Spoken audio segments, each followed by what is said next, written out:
"What do you mean, my account is empty? That's impossible," I said, looking at my phone like I was shocked, while Jake's sister angrily complained about the rent money he had promised her. "He did what?" I kept my voice calm, letting her think I was just now learning about my husband's lies. "My name is Anna Carter, and my husband, Jake, just became the biggest mistake of my life, but not in the way he thinks." That Sunday morning, I woke up to an empty bed and a cruel note on the fridge. It felt like a slap in the face, even though I had seen it coming. "Goodbye, never loved you anyway. Real nice, Jake." I'm a forensic accountant in Chicago. For 15 years, I've tracked financial fraud for big companies. So, when my own husband started acting suspicious 3 months ago, let's just say he wasn't fooling an amateur. First, he started asking about our retirement accounts, suddenly interested in our money after years of ignoring it. Then came the secret phone calls, the sudden disappearances, and the way he would quickly close his laptop whenever I walked in, classic signs of someone planning to leave. I had seen it all before. What Jake never realized was that every shady transaction, every hidden purchase, every sneaky attempt to move money, he saw it all. I documented everything, saved the proof, and sent it to my lawyer. By the time he left that note, thinking he had outsmarted me, I had already moved our savings, locked our accounts, and prepared for every trick he might try. So when I woke up Monday morning to fraud alerts on my phone, I couldn't help but smile. Jake thought he was ahead of the game, but he had no idea he had walked right into a Traffus-owned trap.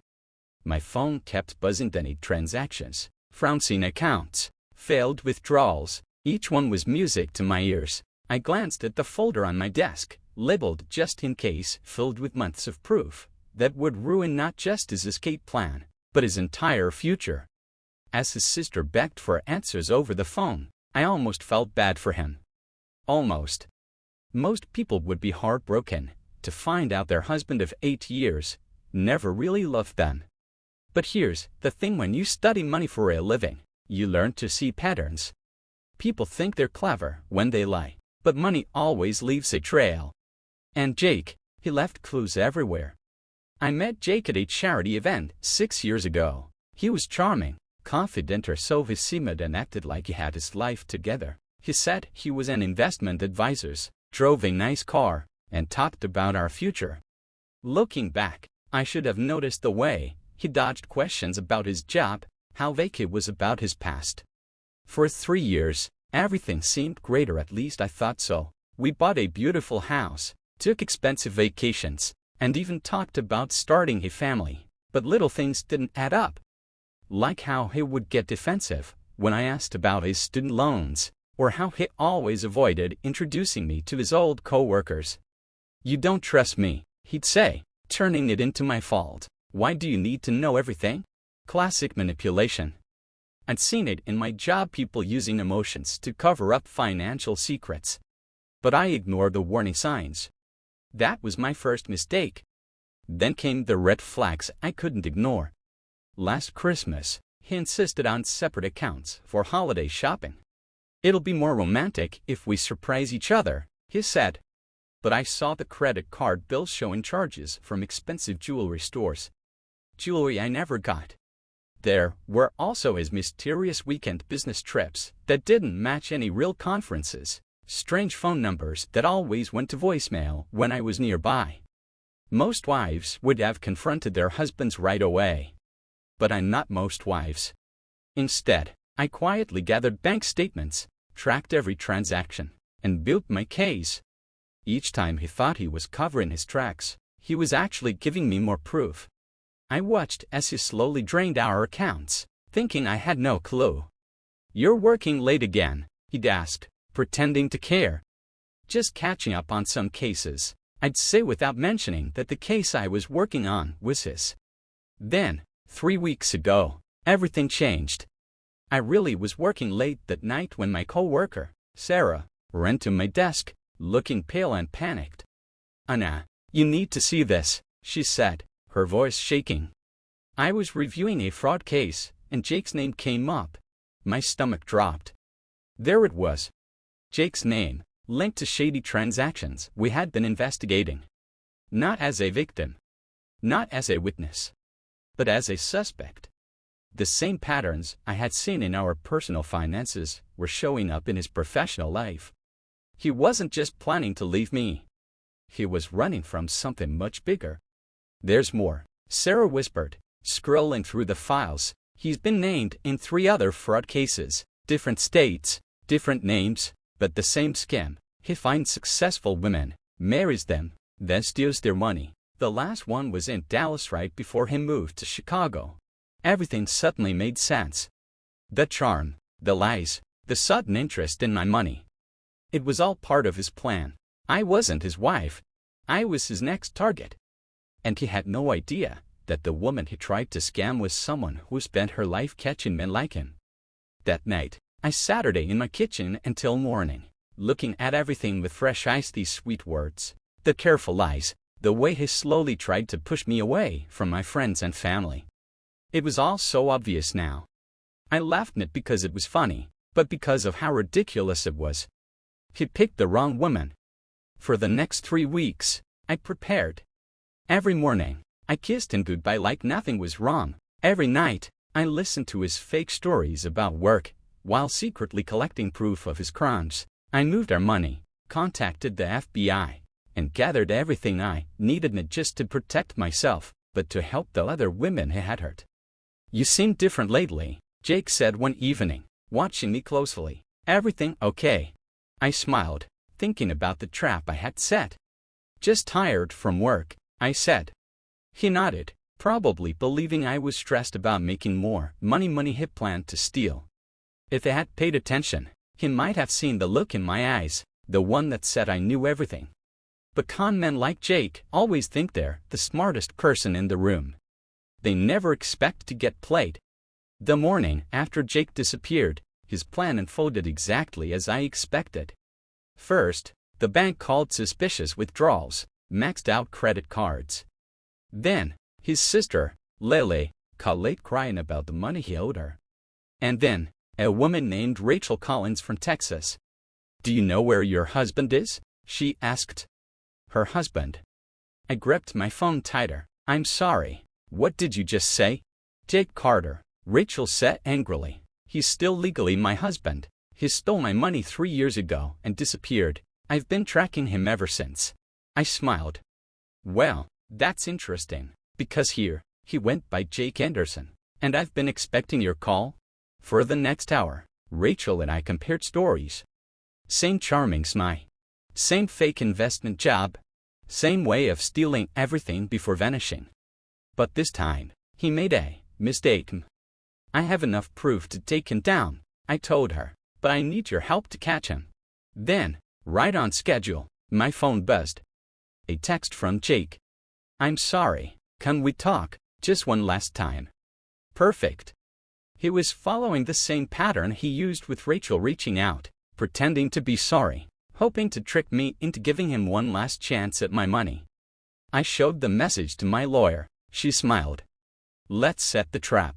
I agreed to meet Jake at a coffee shop downtown. When I arrived, he was already there, looking guilty. His eyes were red, his shirt slightly wrinkled, acting like a man who had made a terrible mistake.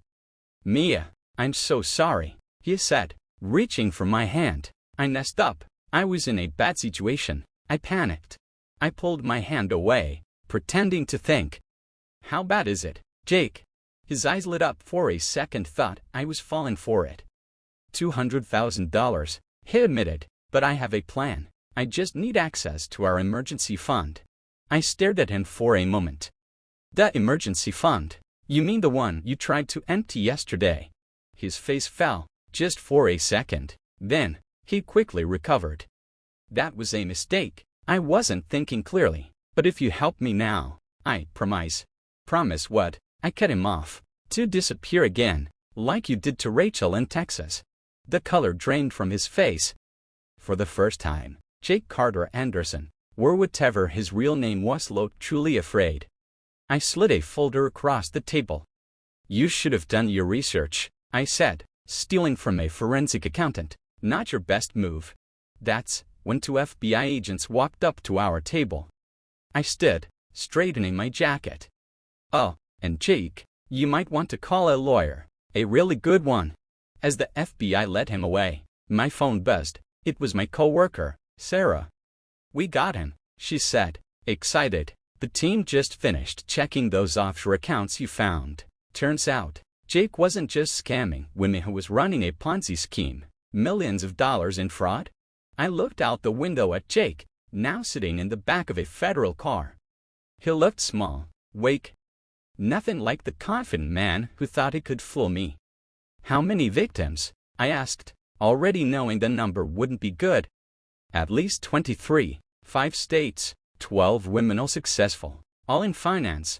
She hesitated, but that's not even the worst part. What is?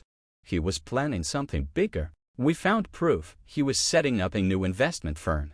He was going to use your credentials to attract wealthy clients. I thought back to all those late nights when he asked about my job, pretending to care. He wasn't interested in me.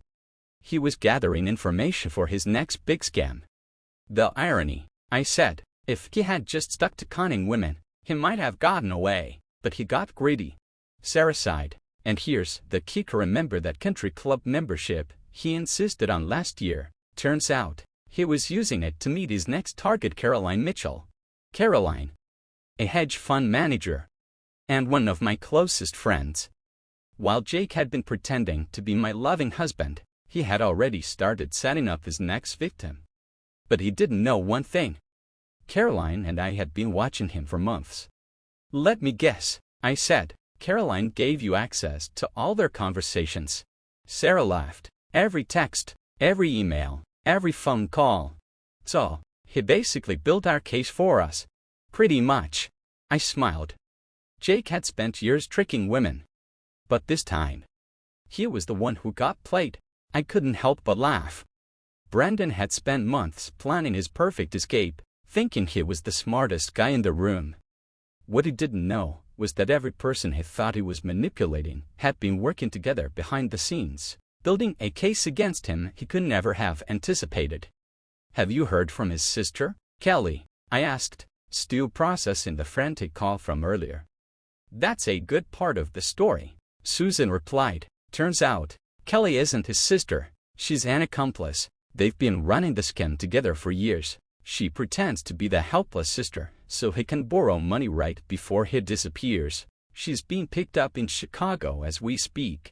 I sat her back, taking in the full picture. The scale of Brandon's deception was huge, but his blind spots were just as big. He had been so focused on keeping up his lies that he never saw the trap closing around him.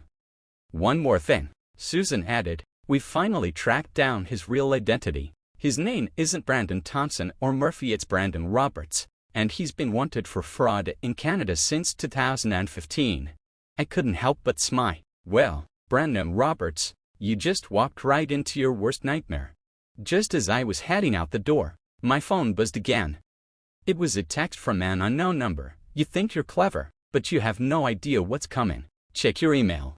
Following the message, an email arrived. Inside were detailed photos of me with my family, my daily routines, even shots taken through my windows. A cold shiver ran through me, not out of fear, but anger.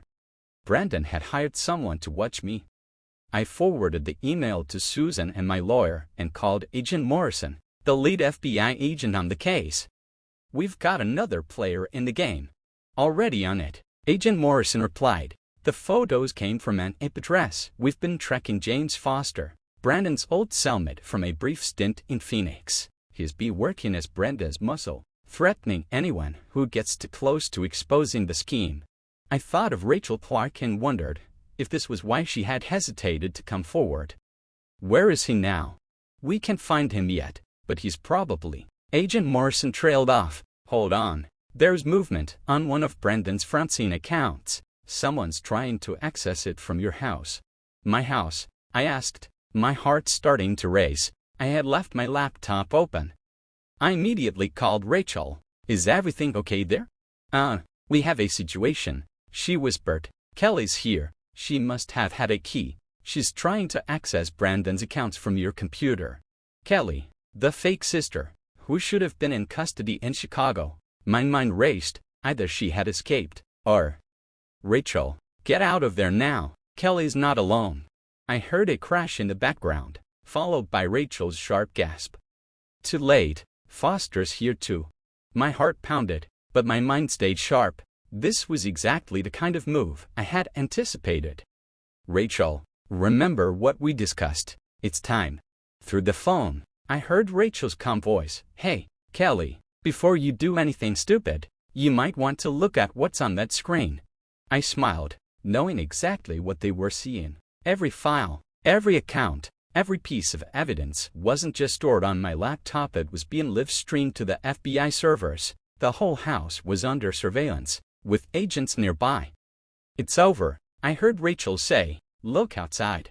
Sirens wailed in the background as FBI agents warned the house. Within minutes, Kelly and Foster were in custody, and Rachel was safe. I drove home to find Agent Morrison waiting for me. Quite a performance, she said. You knew they'd try something like this. People like Brandon, Kelly, and Foster, they get desperate when they lose control. I glanced at my house, now a crime scene. I just had to make them think they had one last chance. Well, with this attempted break-in and the threats, we can add witness intimidation and conspiracy charges to the list. Agent Morrison smiled. Your trap worked perfectly. I thought about Brandon sitting in his cell, still probably thinking he could talk his way out of this. He had no idea his last-ditch effort had just handed us everything we needed to make sure he'd never scam anyone again. 2 months later, I Saturday in a courtroom, watching Brandon's world fall apart. Gone was the confidence. In its place was sheer panic as the judge read out his sentence. Brandon Roberts, for multiple counts of fraud, identity theft, conspiracy, and witness intimidation. This court sentences you to 25 years in federal prison. I caught his eye as they led him away. For a moment, his mask slipped completely, and I saw the terror underneath, same terror he tried to mask when he wrote "Never loved you anyway" on a note in my fridge. Nah, he faced a future where love and everything else was out of his control. Kelly and Foster didn't get off easy either. Both took plea deals, but they would serve significant time. As part of their agreements, they provided evidence that exposed Brandon's entire network, operating across 3 countries.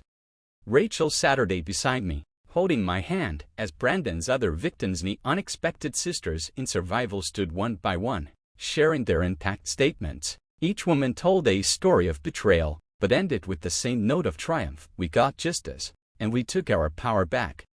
After the sentencing, Agent Morrison approached with a smile. The Bureau could really use someone with your skills. Have you ever thought about consulting for us? I thought about all the other Brandons out there, scammers, who thought they were too clever to be caught. You know what? I think I'd like that.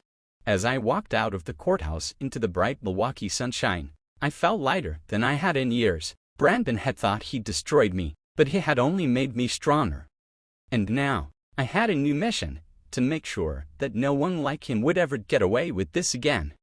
6 months later, I stood at the podium in a packed conference room at the FBI's Financial Crimes Division in Milwaukee. Behind me was a presentation detailing what they now called the Thompson case. That wasn't his real name or mine anymore. I had taken back my maiden name, leaving everything connected to him behind.